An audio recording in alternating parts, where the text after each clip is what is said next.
Ya, selamat Halo, malam Pak selamat Yakub. malam. Selamat Selamat malam, selamat malam. malam. Ya, Iya, selamat malam. senang sekali Yes. bisa bertemu dengan Bapak Pendeta Yakub Trihandoko. Ya, Pak Yakub ini, sama-sama. ya, terima kasih Pak. Bapak belum Ya, pernah ke Palu ya. udah Tetapi, pernah sih, tapi oh, berapa kali sih ke sana? Iya, oh pernah. gitu ya.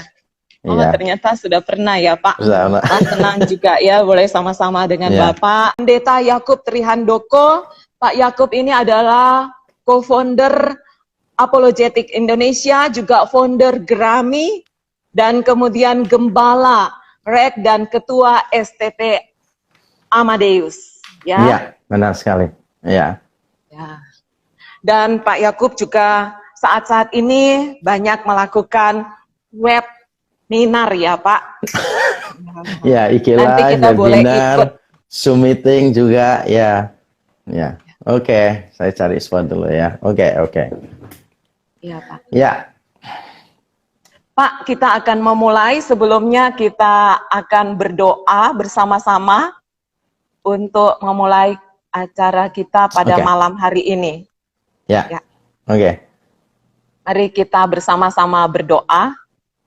Tuhan Allah Bapa kami yang di surga, kami bersyukur kami sudah boleh berjumpa dengan dan boleh dilayani oleh Bapak Pendeta Yakub Trihandoko. Tuhan berkati pembicaraan kami pada malam hari ini sungguh-sungguh boleh menjadi berkat. Terima kasih Bapak, kami berdoa, menyerahkan waktu kami 1 jam ke depan ke dalam tangan Tuhan. Di dalam nama Tuhan Yesus Kristus kami berdoa. Amin. Amin, amin, amin. Ya, Pak Yakub Trihandoko, pada malam hari ini kami itu mau belajar bersama-sama bagaimana sih isu yang merebak ini. Isu yang merebak ini itu corona adalah sebuah tanda bahwa zaman ini segera akan berakhir atau Ya, ya trennya orang bilang ya sudah akhir zaman lah ini Pak. ya.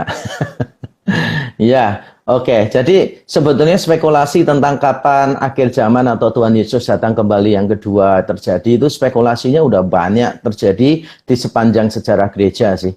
Kalau yang saya ingat aja udah puluhan orang itu menubuatkan kapan Tuhan datang dan ternyata kan tidak datang-datang. Saksi-saksi Yehova misalnya para pemimpinnya sudah menubuatkan 4 kali gitu kan. Belum dari pihak yang lain-lain. Banyak sekali yang menubuatkan, yang mengatakan bahwa ini tanda akhir zaman. Nah, spekulasi ini semakin sering muncul seiring dengan beberapa keadaan. Misalnya ketika terjadi hal-hal yang buruk dalam tanda kutip. Misalnya perang, penyakit gitu. Lalu terjadi banyak masalah, gempa bumi, bencana alam. Ini semua dipikirkan sebagai tanda-tanda akhir zaman. Nah, mengapa mereka memikirkan begitu? Dasarnya dari Matius 24. Matius 24 Yesus berkata tentang nanti di akhir zaman akan muncul tanda-tanda tertentu, yaitu gempa bumi lah, penyakit, rumor tentang perang dan seterusnya.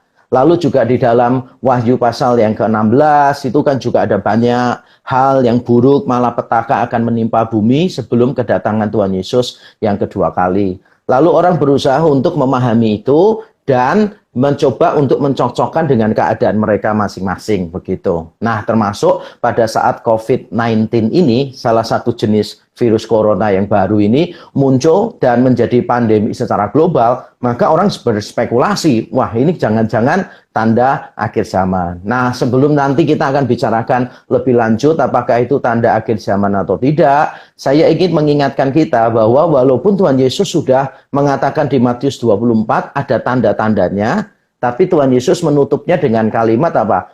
Tentang kedatangan dia tidak ada satupun yang tahu gitu. Jadi jangan berspekulasi. Bahkan di Matius pasal 25, satu pasal sesudahnya, Tuhan Yesus memberitahu bahwa nanti kedatangannya dia itu seperti pencuri. Jadi dengan demikian kita bisa mengatakan demikian.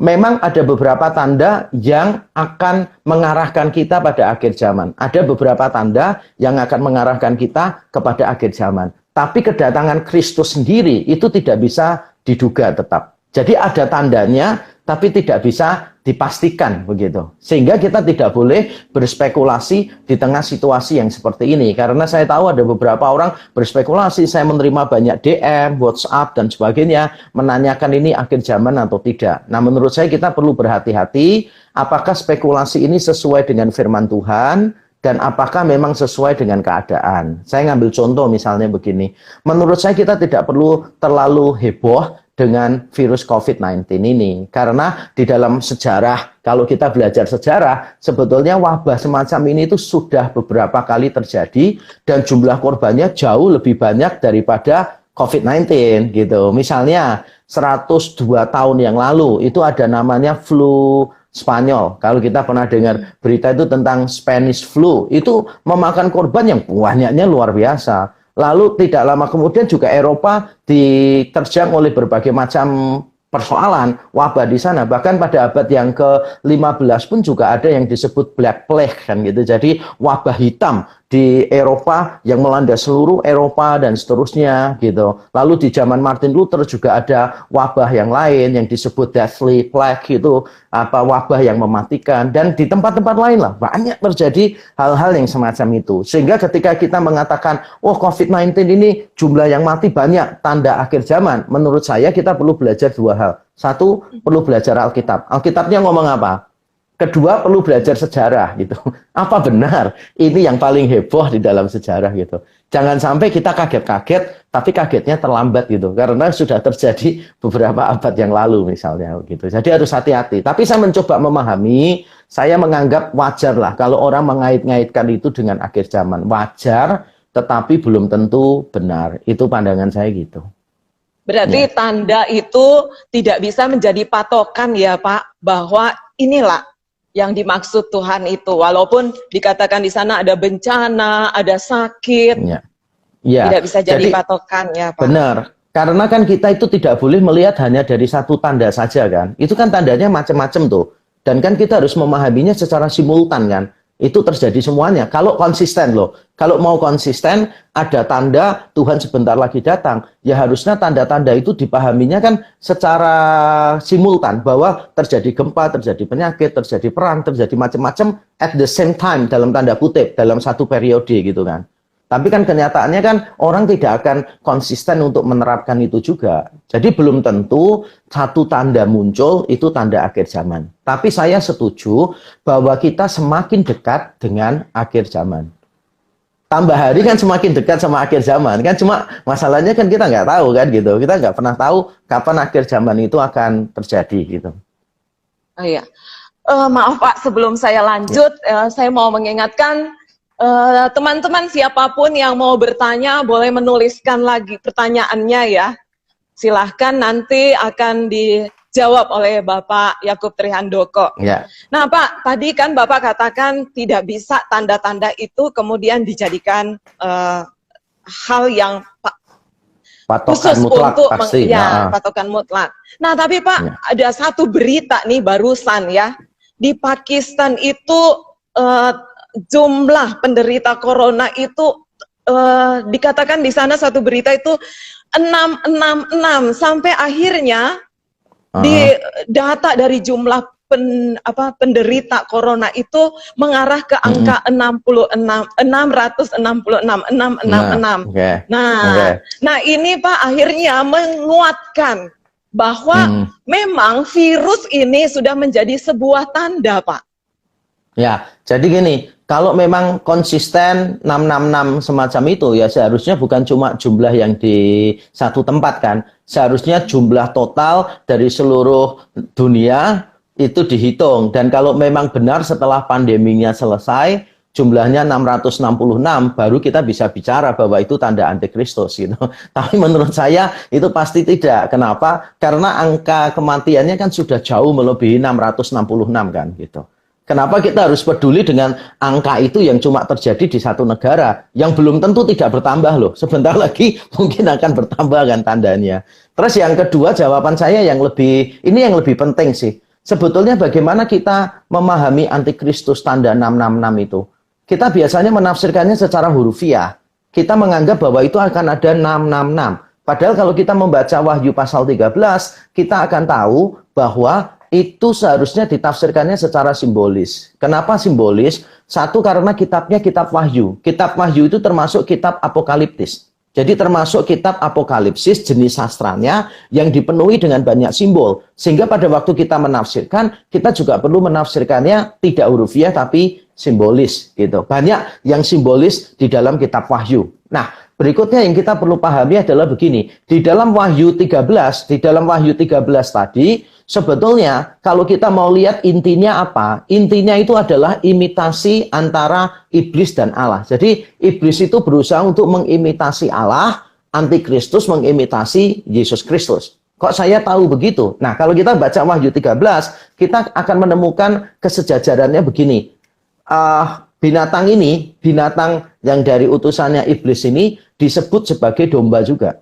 Yesus juga anak domba, ini juga domba. Cuma bedanya apa? Begitu domba ini ngomong, suaranya seperti naga, kan gitu bedanya. Jadi wujudnya sama tuh domba, tapi begitu bicara, suaranya suara naga.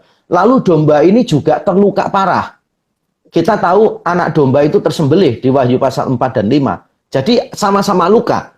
Lalu disebutkan bahwa domba ini yang mulutnya bicaranya seperti naga ini luka parah, dia sembuh.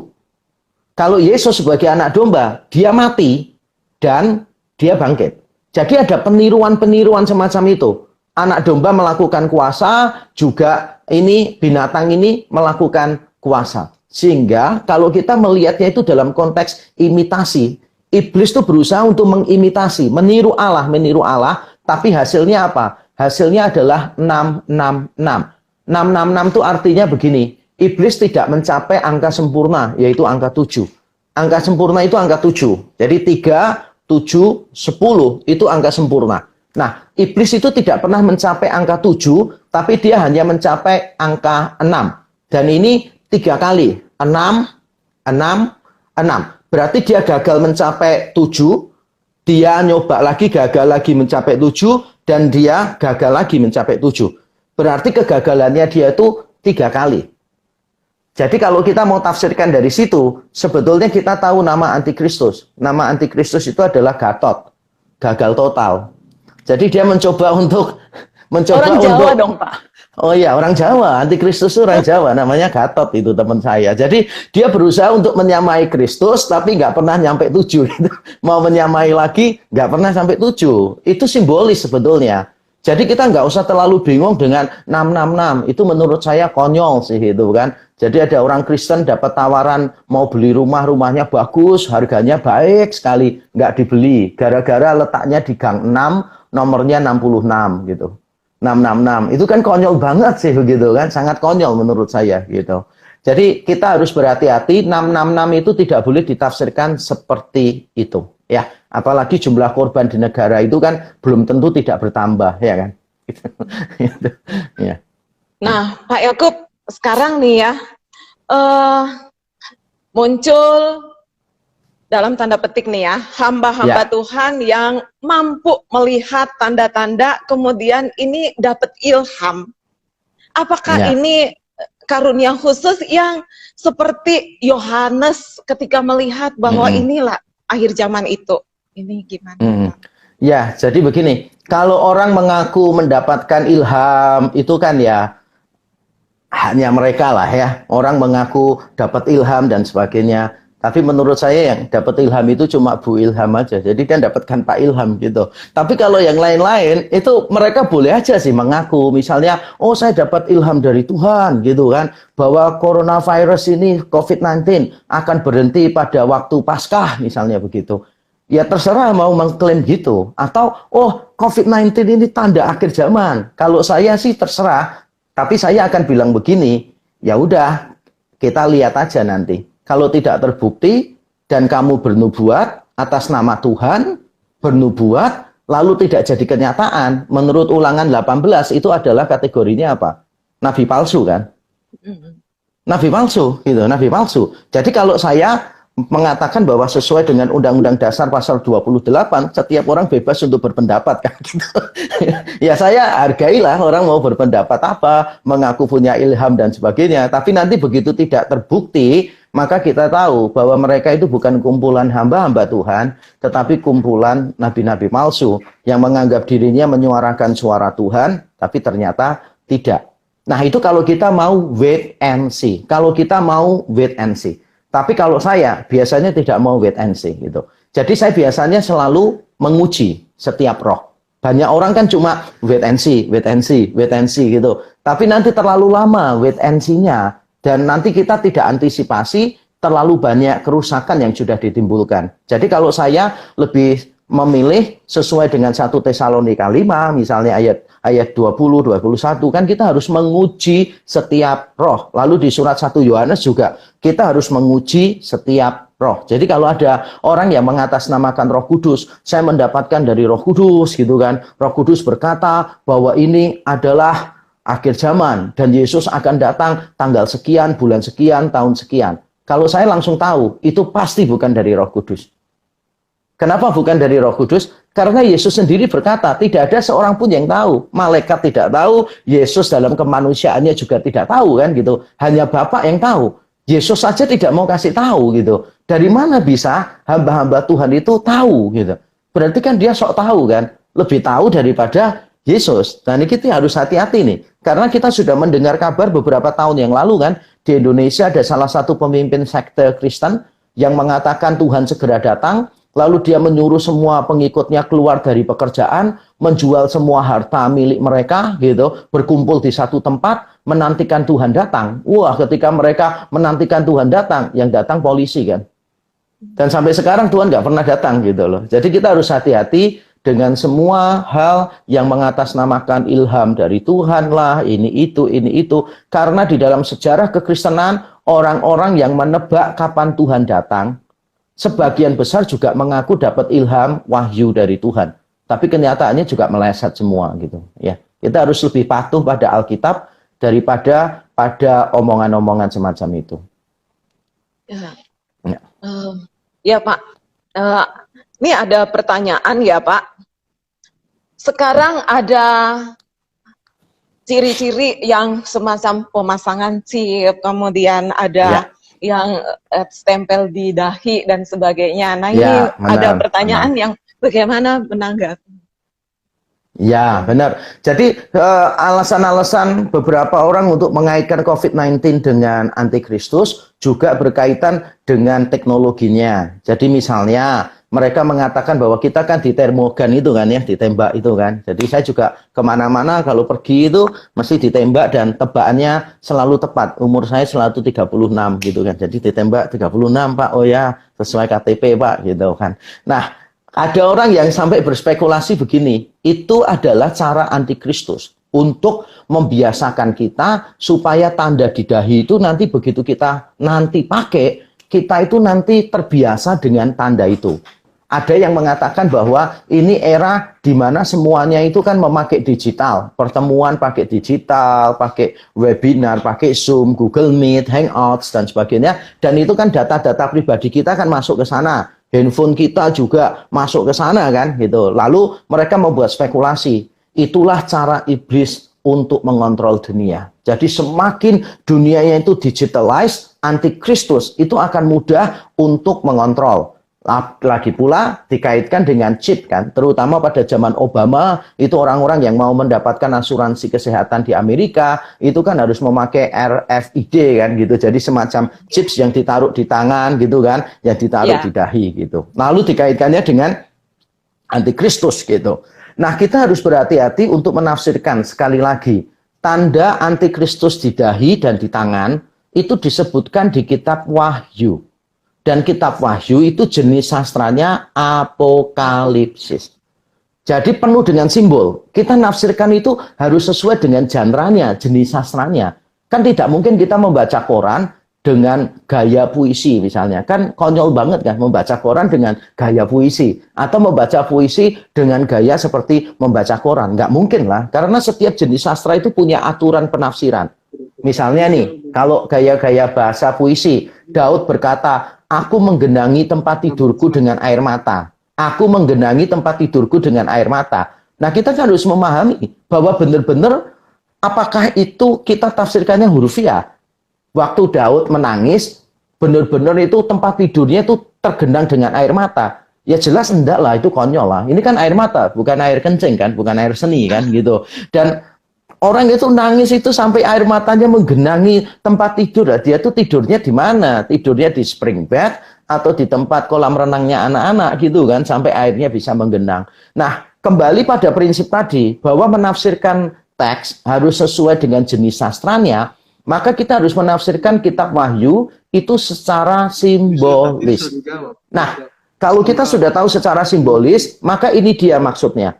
Di dahi itu artinya adalah seluruh pikiran kita, cara melihat kita, cara berpikir kita, itu takluk kepada antikristus. Kalau di tangan itu berarti semua tindakan kita itu takluk kepada antikristus. Jadi itu simbolis saja. Mengapa saya yakin itu simbolis? Karena selain itu jenis sastranya apokaliptis, juga di dalam kitab Wahyu sendiri, itu tanda di dahi dan di tangan. Bukan cuma untuk pengikut antikristus. Bukan cuma untuk pengikut antikristus. Itu malah cuma disebutkan sekali itu. Tanda di dahi dan di tangan untuk pengikut antikristus cuma muncul sekali. Tapi di dahi dan di tangan, tanda di dahi dan di tangan, itu juga ada di pengikut anak domba. Jadi pengikut-pengikut anak domba juga akan diberi tanda di dahi dan di tangan. Dan ini disebutkan berkali-kali. Jauh lebih banyak disebutkannya. Di Wahyu pasal 7, pasal 14, pasal 20 atau 21 itu muncul di situ. Sedangkan tanda untuk antikristus itu cuma disebutkan sekali. Jadi maksud saya begini. Tanda antikristus di dahi dan di tangan. Tanda pengikut anak domba di dahi dan di tangan. Jadi kalau kita mau menafsirkan ini secara hurufiah, ini ditafsirkannya teknologi, berarti tanda pengikut anak domba juga harus ditafsirkannya konsisten dong. Secara apa? Secara teknologi dong. Ngerti maksud saya? Harus konsisten. Karena sama-sama pengikut antikristus dan pengikut anak domba sama-sama diberi tanda di dahi dan di tangan. Jadi kalau untuk yang satu pengikut antikristus, kita tafsirkannya itu adalah ini teknologi, ini chip, ini semacam barcode di dahi, maka pengikut anak domba, tandanya juga sama dong. Dan tampaknya kan mereka yang menganut teori 666, tanda di dahi, di tangan, tampaknya tidak akan mau konsisten dong. Mosok Kristus untuk mengontrol kita, mosok Kristus itu untuk mengontrol kita, harus butuh teknologi, ya kan?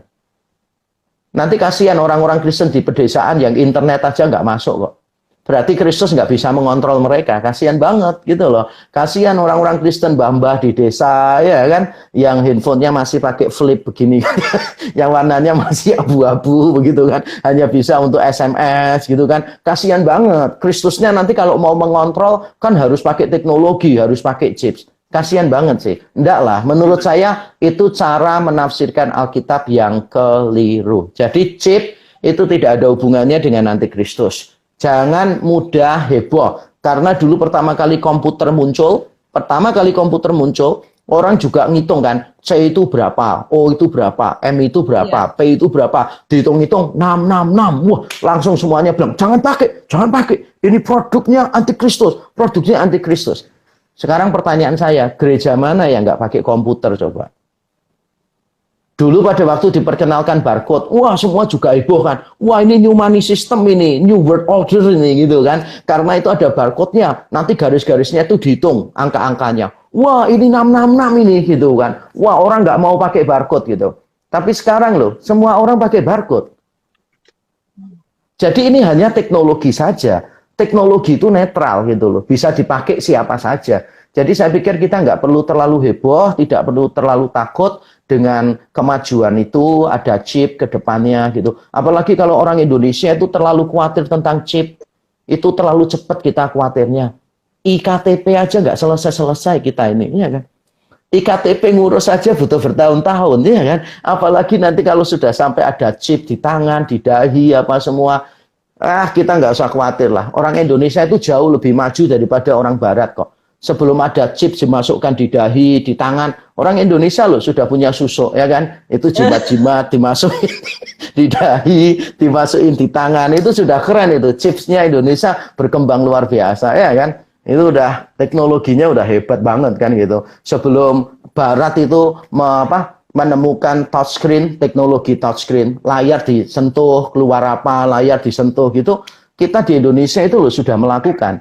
Sejak kecil kalau kita di rumah makan Padang itu kan, makanannya kan ditaruh di kaca gitu kan. Jadi kita tinggal nunjuk kacanya gini aja, itu langsung keluar makanannya, nunjuk ini langsung keluar makanannya. Jadi Indonesia teknologinya udah maju sih. Iya. Nah, Pak Yakub, nih ada pertanyaan masuk nih ya. Bagaimana menyikapi opini yang beredar di kalangan umat Kristen antara COVID adalah tanda akhir zaman, konspirasi elit untuk New World Order, dan mereka yang waspada mengikuti protokoler kesehatan? Ya, jadi begini, kita perlu tahu dulu mengapa orang berpikir bahwa itu konspirasi, gitu kan. Kita udah bahas bahwa itu bukan tanda akhir zaman ya, tapi kita hidup di akhir zaman, saya setuju. Semakin dekat lah dengan akhir zaman. Tapi COVID bukan tanda akhir zaman. Itu peristiwa biasa yang dulu-dulu pun ada peristiwa lebih buruk dari COVID-19 sudah pernah terjadi, gitu. Dan Tuhan tetap tidak datang. Nah, apakah ini konspirasi? Sebetulnya teori ini muncul karena salah satunya pernah diadakan simulasi, dan Bill Gates itu termasuk yang menggagas itu. Simulasi beberapa tahun yang lalu, beberapa bulan yang lalu, itu ada simulasi, dan yang dijadikan simulasi itu virus corona. Lalu orang berkata, loh kok bisa tahu kalau itu virus corona? Dan sekarang terjadi sungguhan virus corona. Berarti itu adalah konspirasi. Berarti itu Bill Gates dan orang-orang itu memang dari awal sudah memikirkan COVID-19, coronavirus ini akan menjadi pandemi global. Karena dalam pertemuan itu sebelum di Wuhan itu muncul COVID-19.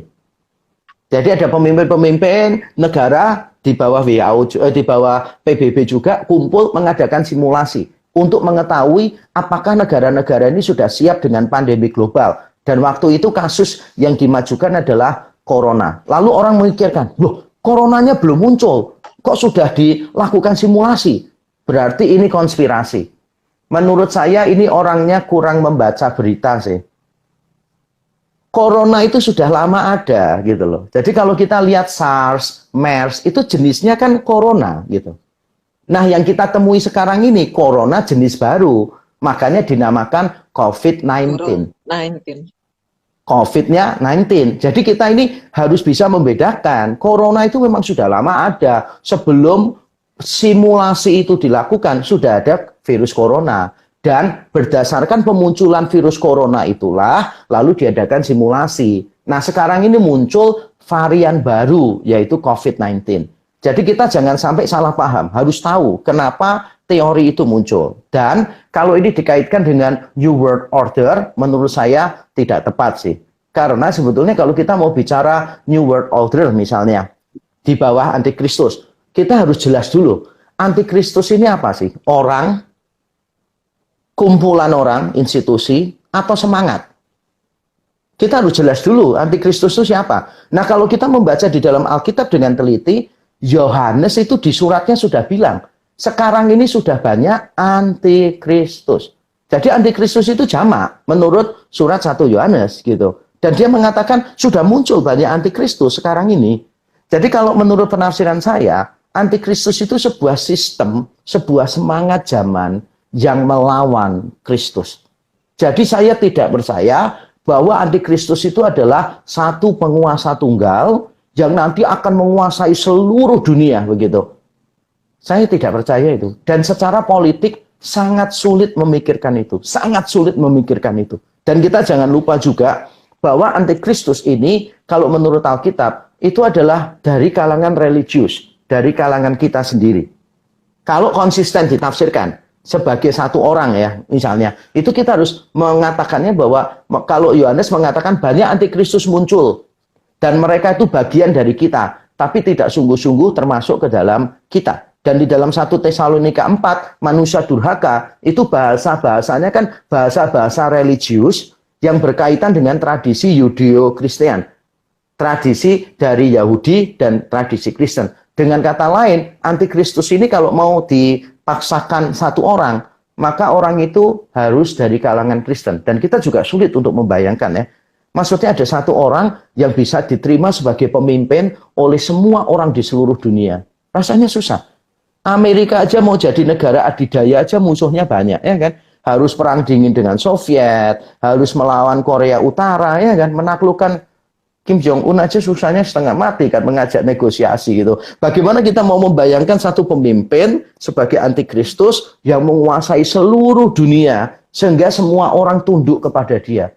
Rasanya kok susah sih membayangkan begitu. Jadi ide-ide tentang New World Order menurut saya tidak usah diresahkan. Soalnya orang-orang ini mudah resah gitu loh. Misalnya kayak nanti kita akan berada dalam dunia yang tanpa uang. Cashless. Wah, semuanya bingung. Wah, nanti kalau tanpa uang, wah, berarti ini nanti semakin membuat antikristus akan menguasai kita gitu. Enggak lah. Itu kan cuma kemajuan teknologi sih gitu. Nanti kita akan menjalaninya hidup tanpa uang juga antikristus belum datang mungkin. I don't know. Mungkin nanti malam Tuhan datang, mungkin besok, mungkin 1000 tahun lagi. I don't know. You know. Ya Pak, ini saya banyak pertanyaan masuk nih ya Pak. Ini saya satu-satu ya. Bolehkah menganggap COVID-19 sebagai teguran dari Tuhan? Jika boleh, alasan yang kita berikan apa? Namun jika tidak, juga kita memberikan alasan apa? Oke, ya. Salah satu alasan mengapa orang mengaitkan COVID ini dengan akhir zaman dan hukuman Allah, itu dari kitab Wahyu ya, pasal 16. Itu kan Tuhan menimpakan malapetaka gitu, bentuknya penyakit, wabah, dan sebagainya. Sehingga orang yakin, wah ini adalah penggenapan tuh dari Wahyu 16. Tapi kita harus ingat, di Wahyu 16 itu, malapetaka itu menimpa orang-orang yang menjadi pengikut binatang itu. Orang-orang yang menyembah iblis, orang-orang yang melawan Kristus. Lalu Tuhan menghukum mereka dengan cara apa? Memberikan wabah penyakit, salah satunya. Nah, saya yakin COVID-19 ini bukan hukuman dari Tuhan. Kenapa? Karena COVID-19 ini tidak mengecek KTP waktu datang. Dia tidak kecek, oh ini KTP-nya Kristen, kita lewati aja gitu kan ya. Wah, ini orang sering ketemu nih di gereja ini gitu kan ya. Udah dilewatin aja. Enggak kan? Orang-orang yang rohani, orang-orang yang saleh pun juga kena kok gitu. Beberapa hamba Tuhan yang saleh yang saya kenal secara pribadi ada 1-2 juga akhirnya kena, ada 1 yang meninggal dunia malah begitu.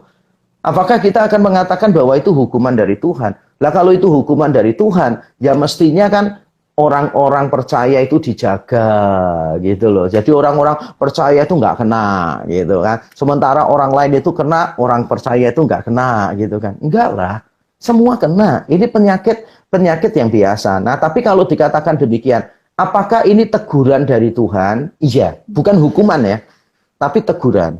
Maksudnya begini, kita ini harus melihat bahwa penyakit yang global semacam ini, kematian yang begitu banyak ini, merupakan megafon dari Allah. Jadi Allah itu sedang berteriak di telinga kita. Karena selama ini manusia itu jarang memikirkan kematian. Kita berpikir bahwa kematian itu masih jauh dari kita. Begitu semuanya terkumpul jadi satu, dalam waktu yang dekat, baru semua dipaksa mikir tentang kehidupan dan tentang kematian. Situasi ini sama dengan pada waktu Perang Dunia, waktu C.S. Lewis, salah seorang ateis yang akhirnya jadi apologis Kristen terkenal, C.S. Lewis ditanya, mengapa begitu banyak orang mati di dalam peperangan? Where is God? Jawabannya C.S. Lewis adalah, penyakit ini sebetulnya megafon dari Allah. Ini suara Allah yang bicara dengan keras, supaya kita itu peduli dengan kematian. Padahal kalau kita mau jujur ya, selama ini loh, tanpa COVID-19, kematian kan terjadi di mana-mana. Sadarkah kita bahwa influenza yang biasa, itu menelan korban setahunnya, itu bisa 300.000 lebih manusia, itu meninggal gara-gara kasus influenza yang biasa. Jadi kalau diperkirakan, setiap hari itu ada 1.000 orang di seluruh dunia, itu meninggal gara-gara influenza yang biasa. Itu belum yang lain, karena perang, karena macam-macam begitu. Jadi sebetulnya tiap hari kita itu berhadapan dengan kematian. Tapi kita ini nggak pernah peduli. Kenapa? Karena kita nggak tahu datanya. Tapi begitu kematian dihadapkan di depan kita, wah, Kita ini baru dipaksa untuk memikirkan kematian dengan serius. Itu maksud saya. Jadi kita ini kalau dikatakan COVID-19 teguran dari Tuhan, yes. Tuhan menegur semua orang, tapi bukan menghukum ya. Tuhan menegur semua orang termasuk orang-orang percaya bahwa kita ini dipaksa Tuhan untuk memikirkan kehidupan dan kita dipaksa untuk memperhatikan orang lain. Punya kemanusiaan yang lebih gede. Karena manusia ini banyak yang individualistis, nggak peduli dengan yang lain. Sekarang ini waktunya mereka dipaksa Tuhan dalam tanda kutip untuk memperhatikan sesama. Yes, teguran, tapi bukan hukuman. Ya, oke, nih ada lagi ya Pak. Lega rasanya, ada pendapat ya, lega rasanya mendengar bahwa corona itu bukan akhir zaman. Nah, saking leganya, jadi akhirnya sedikit bisa tarik nafas katanya, ternyata oh belum, begitu. Kesannya jadinya, oh malam ini Bapak itu bilang bukan gitu. Banyak data yang lain yang juga tidak membuktikan. Wah lega, ya sudah, tidak apa-apa, ternyata santai gitu. Ya, jadi gini, memang orang-orang yang terlalu khawatir ini adalah akhir zaman, biasanya itu memiliki asumsi teologi yang salah. Jadi mereka tuh biasanya punya asumsi teologi yang keliru. Misalnya tuh, saya tanya sama orang, kenapa kamu takut ini akhir zaman? Dia bilang begini, soalnya aku khawatir, nanti kalau pas Kristus datang, aku pas berbuat dosa. Lah aku kan nggak masuk surga. Kalau pas Kristus datang, aku pas nggak berbuat dosa. Jadi pas berbuat dosa, misalnya aku doa, habis doa jalan kaki dicari gara-gara oleh orang. Aku marah. Waktu aku marah Tuhan datang. Kan aku nggak masuk surga. Nah ini kan teologi yang ngawur. Teologi yang ngawur. Teologinya itu ngawurnya begini. Orang-orang ini berpikir bahwa masuk surga syaratnya tidak berdosa. Masuk surga syaratnya tidak berdosa. Dan ini konyol sih.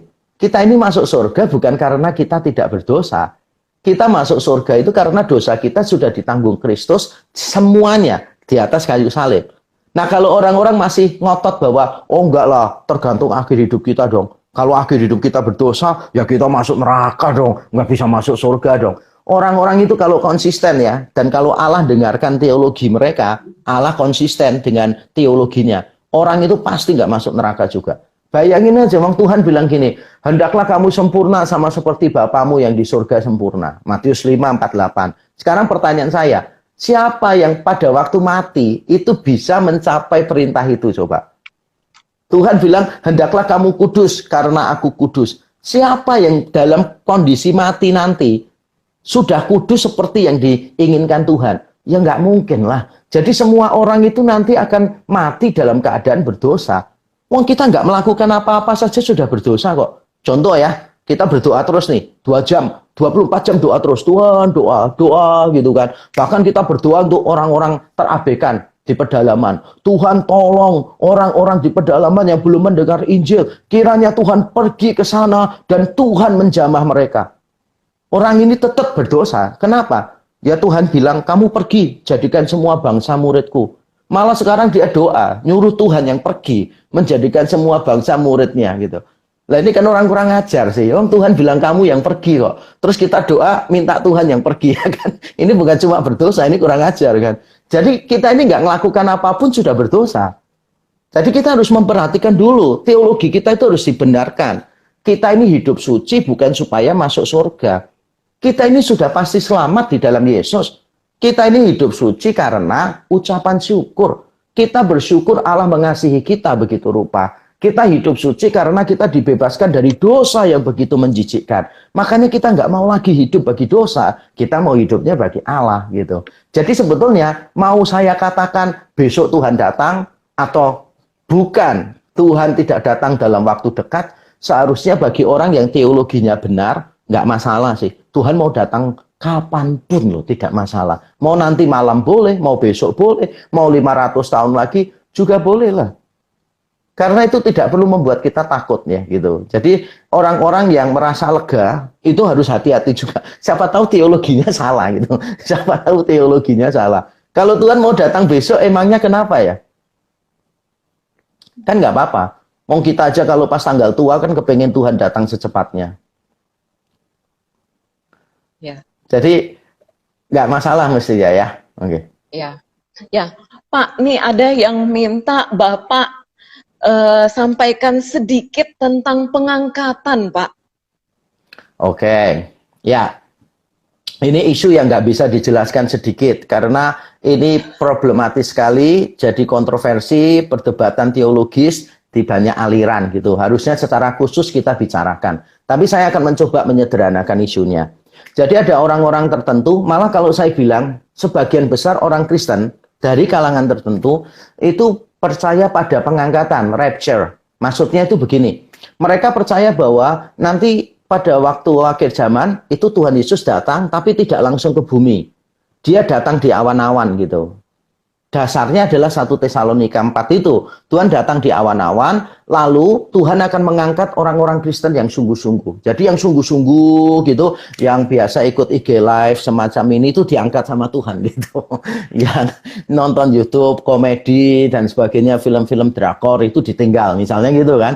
Jadi ini diangkat sama Tuhan. Nah, bagaimana dengan orang Kristen yang tidak diangkat? Orang Kristen yang tidak diangkat memasuki pemerintahan masa tribulasi, masa penderitaan. Nah, disinilah antikristus akan memerintah. Ada yang bilang itu 3,5 tahun, ada yang bilang kali 2, yaitu 7 tahun. Lalu setelah itu Kristus datang kembali, perang Armageddon, antikristusnya dikalahkan, iblisnya dirantai, baru terjadilah akhir zaman. Yesus datang kembali. Nah, kita harus berhati-hati karena di dalam Alkitab, Alkitab itu tidak pernah memberitahu bahwa Kristus akan datang itu sekali kan waktu jadi manusia. Lalu dia datang di tengah, terus datang lagi terakhir. Berarti kan dia datangnya 3 kali atau 2,5 kali. Tapi di Alkitab nggak pernah loh diomong begitu. Di Alkitab itu cuma mengajarkan bahwa Kristus yang datang sebagai manusia, Kristus yang kamu lihat ini di Kisah Rasul 1, akan datang kembali dengan cara yang sama seperti dia terangkat ke surga. Jadi kita tidak boleh menafsirkan ada rapture begitu. Saya yakin Kristus itu datangnya cuma sekali. Dalam teologi yang saya yakini, menurut penyelidikan Alkitab yang saya lakukan, saya percaya Kristus tidak datang di awan-awan, lalu yang setia diangkat, yang nggak setia ditinggal untuk disiksa, lalu datang lagi. Enggak sih. Yesus datang cuma sekali aja dan itu tuntas. Gitu. Jadi kalau bertanya tentang rapture, saya mengatakan rapture hanya akan terjadi sekali dan itu sudah finish, semuanya finish. Kristus datang, kita akan diangkat bersama dengan dia di dalam kemuliaan. Gambarannya itu kayak begitu. Ya. Ya. Nah, Pak, nih ada tadi karena Bapak memulai dengan bagaimana menafsirkan sesuatu itu khususnya dari Wahyu. Nah, ada yang ingin sekali tahu bagaimana saya bisa menentukan genre dari sebuah kitab supaya saya itu tidak salah tafsir. Oke, ini pertanyaan bagus ya. Jadi begini, jenis sastra di dalam Alkitab itu bisa dilihat berdasarkan kitab, tapi di dalam satu kitab juga kadangkala ada jenis yang berbeda-beda. Tapi secara sederhananya begini, di dalam Alkitab ada kitab narasi, ada narasi. Misalnya kitab Kejadian itu narasi, kitab-kitab Injil, kisah para rasul yang bentuknya cerita panjang, itu adalah narasi. Tapi juga ada yang namanya kitab-kitab hikmat, misalnya Ayub gitu, kemudian Pengkhotbah, Amsal, itu adalah kitab-kitab jenis hikmat. Terus ada kitab para nabi. Kitab para nabi itu merupakan jenis sastra tersendiri juga yang menuntut kita untuk menafsirkannya dengan cara yang khusus. Lalu ada juga perumpamaan-perumpamaan. Jadi kita kalau menafsirkan perumpamaan itu harus ada aturan-aturannya yang jelas. Surat-surat kiriman misalnya, itu juga harus kita tafsirkan sesuai dengan surat-surat kiriman. Jangan sampai surat kiriman ditafsirkan seperti puisi atau Mazmur ditafsirkan seperti surat kiriman gitu. Nah, termasuk kalau kita melihat kitab Wahyu itu punya 3 jenis sastra sebetulnya. Yang pertama adalah Apokalipsis. Di pasal 1 ayat 1, Yohanes bilang inilah wahyu Yesus Kristus. Apokalipsis, wahyu. Lalu dia juga di pasal 2 dan 3 mengirimkan itu kepada 7 jemaat. Jadi kitabnya itu ditujukan pada 7 jemaat. Berarti selain Apokalipsis, kitab Wahyu itu sifatnya adalah surat-surat kiriman. Lalu juga ada kata nubuat. Misalnya di bagian awal dan di bagian akhir kitab Wahyu itu dikatakan bahwa ini adalah nubuat, hal-hal yang akan segera terjadi. Lalu di pasal yang terakhir dikatakan orang yang mengurangi, menambah nubuat-nubuat di dalam kitab ini celakalah. Jadi kalau kita melihat kitab Wahyu harus dilihat dari sisi 3 tadi. Sebagai tulisan apokalipsis berarti penuh dengan simbol. Tidak boleh ditafsirkan secara hurufiah. Sebagai surat kiriman, sebagai kitab yang dikirim untuk 7 jemaat, maka kitab Wahyu ini harus understandable, harus dapat dipahami oleh jemaat-jemaat di abad pertama. Jadi kita harus hati-hati menafsirkan simbol-simbolnya. Jangan sampai seluruh kitab Wahyu itu ditafsirkan sesuai keadaan abad 21. Wah, itu nggak adil dong untuk 7 kitab, untuk 7 jemaat ini. Mereka kan sedang dianiaya nih, sedang bingung menghadapi penderitaan. Lalu dikasih kitab yang simbol-simbolnya mereka nggak ada yang tahu. Nunggu abad ke-21 baru simbol-simbolnya itu diketahui. Misalnya gedung di New York 666, New Money System 666. Nah, kalau semuanya ditafsirkan digenapinya zaman kita, kasihan banget 7 jemaat itu. Sudah menderita, dikasih kitab mereka baca pelongo-pelongo, orang Jawa bilang nggak ngerti ini kitab ngomong apa sebetulnya gitu. Jadi sudah susah dibuat bingung kan. Nggak boleh gitu. Karena di pasal 1 ayat 1 sendiri, Yohanes bilang begini, ini tentang hal-hal yang segera akan terjadi. Jadi beberapa bagian di dalam kitab Wahyu itu sudah terjadi pada waktu kitab itu ditulis dan sudah terjadi setelah kitab itu ditulis. Beberapa itu terjadi pada zaman kita atau pada akhir zaman gitu. Jadi ini surat-surat kiriman. Jadi banyak hal di dalam kitab ini harus relevan, harus understandable untuk jemaat mula-mula yang menerima itu. Dan sebagai kitab nubuat, memang ada beberapa bagian kitab Wahyu yang merujuk pada peristiwa nanti. Tapi jangan sampai dipikirkan, nantinya itu semua abad 21. Enggak lah. Contohnya misalnya, jemaat Efesus. Tuhan bilang, aku akan memuntahkan kamu loh, kalau kamu kehilangan kasih mula-mula. Apakah jemaat Efesus hilangnya nunggu abad 21? Ya enggak lah. Abad ketiga sudah enggak ada kok mereka. Nah itu contohnya. Jadi kita harus memperhatikan genre kitabnya supaya bisa menafsirkan dengan baik. Di kitab Wahyu itu ada 3 genre. Apokalipsis, surat kiriman, dan juga nubuat gitu. Ya. Ya Pak, ini kita waktunya jalan terus. Nah Pak, ada ini pertanyaan yang masuk juga, yaitu dampak corona ini membuat jadinya kita tuh orang Kristen ibadahnya enggak di gedung gereja, secara online. Mohon pandangan Bapak, ini mungkin berbeda ya dengan tema kita ya, saudara. Mohon pandangan, pengen dengar pandangan Pak Yakub, karena situasi ibadah online itu polemik Pak, di kalangan Kristen. Jadi, jadi terpaksa saya jualan ya. Jadi nanti minggu depan ini sebetulnya Grace Alone Ministry Grami akan mengadakan webinar khusus menyikapi pandemi ini dari sisi leadership, apologetics, evangelism. Jadi leadership, evangelism, apologetics, dan preaching. Nah di hari pertama Senin itu saya akan membahas pertanyaan itu. Jadi saya akan membahas tentang tantangan-tantangan gereja selama pandemi dan bagaimana kita mengantisipasi ke depan, membuat proyeksi ke depan. Kalau pandangan saya, sebetulnya pandemi ini cukup baik untuk gereja. Dalam arti kita ini dipaksa untuk memikirkan banyak hal secara esensi. Contohnya misalnya, perkumpulan orang percaya, persekutuan orang percaya itu yang paling penting persekutuan apa? Secara fisik atau secara rohani, ya kan? Akhirnya kita semua jawab, yang paling penting itu persekutuan rohani. Tapi kalau nggak pakai pandemi, kita seringkali mengabaikan konsep itu. Kita lebih mikir yang penting kelihatan banyak, kumpul, padahal nggak ada persatuan tuh, nggak ada saling kenal di gereja satu dengan yang lain gitu.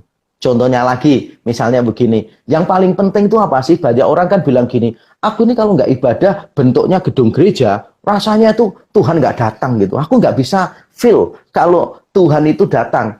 Kecuali kalau gedung gerejanya ada loncengnya, ada ininya, ada mimbarnya yang tinggi. Sekarang kita semua dipaksa Tuhan untuk melihat dengan cara yang baru. bahwa kehadiran Tuhan tidak ditentukan oleh bangunan, tidak ditentukan oleh tempat. Bahwa Tuhan itu lebih penting daripada tempat. Menurut saya, ini peristiwa yang sama yang dialami bangsa Israel di zaman Imam Eli, waktu tabut Tuhan itu dirampas oleh Filistin. Sama juga dengan yang dialami pada waktu Bait Allah Salomo dihancurkan oleh tentara Babel, atau Bait Allah pada abad pertama dihancurkan oleh tentara Roma. Jadi bangsa Yahudi, bangsa Israel dipaksa untuk beribadah tanpa Bait Allah. Tapi apakah mereka tanpa Allah? Ya tetap bersama Allah gitu. Tapi apakah penjelasan saya ini berarti saya mendukung gereja nggak usah pakai bangunan? Bukan. Nanti setelah masa ini berakhir, toh kita akan kembali lagi kan. Tapi don't waste COVID-19. Jangan membuang COVID-19 ini dengan cuma-cuma, dengan sia-sia. Karena ada banyak hal yang kita bisa pelajari yang memaksa kita untuk memikirkan hal-hal secara lebih esensial. Kita selama ini tuh terlalu banyak memperdebatkan, mengurusi yang sifatnya non-esensial gitu. Itu sih pandangan saya. Jadi ada hal-hal yang positif lah dari pandemi ini. Ya, berarti yang terakhir ini akan dikupas lebih dalam lagi di webinar nanti ya Pak? Webinar, ya, live webinar. Ini hanya gitu, kulitnya ya? Jadi, ini kulitnya aja. Jadi nanti Senin sampai Jumat, saya akan bicara di hari pertama dan hari terakhir. Jadi hari pertama saya khusus membahas tentang tantangan-tantangan gereja dan antisipasinya. Nanti hari terakhir saya membahas tentang khotbah Gospel Center. Berpusat pada Kristus yang sesuai dengan pandemi ini. Gitu. Ya, oke. Ya, kita udah dapat bocorannya webinarnya nih ya. Ya, boleh daftar kalau gitu ya Pak ya. Terpaksa ya, jualan Pak. ini ya, karena ada yang tanya nih. Nah, Pak, ini kan waktu kita sangat-sangat terbatas dan minta maaf teman-teman yang mengirimkan pertanyaan, mungkin ada yang hal-hal yang kami belum bisa ajukan ke Pak Yakub pada malam hari ini. Nah, Pak, sebelum waktu kita berakhir, bolehkah Bapak sedikit menyimpulkan jadi hal yang paling penting bagi anak-anak Tuhan sekarang ini kalau bicara akhir zaman itu, Pak? Kesimpulan dari pembicaraan kita pada malam hari ini. Ya, gini, kalau saya boleh kasih nasihat, kita itu harus tenang, harus tenang. Karena kalau kita membaca kitab Wahyu ya, malapetaka semua hal buruk di bumi itu baru terjadi di pasal 6 sampai seterusnya. Tapi di pasal 4 dan 5 kita melihat apa? Melihat di surga itu ada penyembahan. Anak domba Allah Tritunggal duduk di atas tahtanya. Dan ini bukan kebetulan. Ini untuk menunjukkan kepada kita di tengah situasi dunia yang carut-marut dari pasal 6 sampai seterusnya, sampai pasal yang ke-18. Sebetulnya Tuhan itu bertahta di surga, mengontrol segala sesuatu dengan sempurna. Jadi apapun yang terjadi, Tuhan itu mengontrol, Tuhan itu mengarahkan segala sesuatunya untuk kemuliaannya. Jadi yang harus kita lakukan adalah kita tenang dan mencari tahu apa maksud Tuhan. Kita percaya dalam segala sesuatu Allah mendatangkan kebaikan. Kalau kita tidak tenang, ada banyak pelajaran yang akan terlewatkan. Saya ulang sekali lagi. Kalau kita tidak tenang, ada banyak pelajaran yang akan terlewatkan. Jadi berusahalah untuk tenang, supaya kita bisa mengerti maksud Tuhan apa, dan belajarlah untuk bersandar kepada Tuhan. Masa-masa sekarang ini benar-benar Tuhan menguji iman kita. Kita kan biasanya sering ngomong, Tuhan Engkau satu-satunya yang paling berharga di dalam hidupku. Ya gampang ngomong itu ketika masih punya rumah, punya pekerjaan, punya penghasilan, punya macam-macam. Tapi ketika semuanya diambil dari kita, bisa nggak kita tetap berkata, Tuhan Engkau hartaku satu-satunya. Makanya ada banyak orang teolog seperti Tim Keller mengatakan, you cannot say that Christ is all in all unless all that you have is Christ gitu. Jadi yang artinya kurang lebih selalu memakai masker, jaga kesehatan, dan stay di rumah saja, tinggal di rumah saja. Enggak, yang artinya sebetulnya begini. Jadi engkau tidak bisa mengatakan bahwa Kristus itu segala-galanya bagimu sampai engkau hanya punya Kristus saja. Dan ini adalah momen ketika Tuhan menguji setiap pengakuan kita. Dan kiranya Tuhan mendapati kita hidup sesuai dengan pengakuan kita. Jadi stay calm ya, stay calm. God is in control and take some lessons that you can be a better person. Itu pesan saya untuk semuanya. Ya. Terima kasih Pak Yakub. Kami Sama-sama. berharap satu saat Ya. kita boleh ketemu lagi ya Pak. Iya, Tapi walaupun siap. coronanya selesai ya Pak ya. Iya. Kita Jadi lihat bukan ah, hanya let's see, karena God willing. coronanya aja. Iya, God willing. Ya, oke. Oke. Iya. Pak Yakub, bolehkah kita malam hari ini kami rindu boleh Pak Yakub menutup kita di dalam doa untuk pertemuan kita pada malam hari ini Pak? Oke. Ya, mari kita berdoa ya. Bapa di surga yang berkuasa atas segala sesuatu, yang mencipta dan memelihara segala sesuatu,